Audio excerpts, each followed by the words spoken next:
Let me tell you what I think is the most riveting story of Jesus in the New Testament.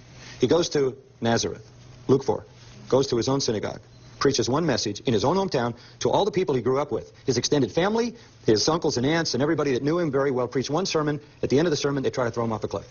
Try to kill him. What do you say in one sermon to your family and friends that makes them that mad? You know what he told them? You're poor, prisoners, blind, and oppressed, and until you know it, there's no gospel for you. And rather than humble themselves, they hated him.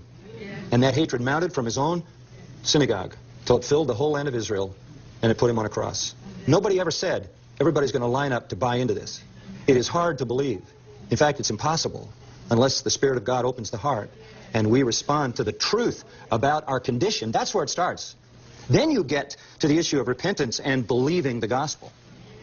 So what you're saying is that before I can become a Christian and embrace the solution that Christ offers, I first have to understand my problem. And that is that I am guilty of sinning against my God, and therefore it is right for God to condemn me, and I desperately need to be forgiven. That's right. And add to that the fact that I am so crushed, I am so disturbed, I am so broken, I'm so battered, I'm so humiliated by that condition, I am so helpless to change it myself, that all I can do is cry out to God. And in that cry, I am saying, not only do I want to be delivered from the person that I am, kill me, but I want to turn to righteousness.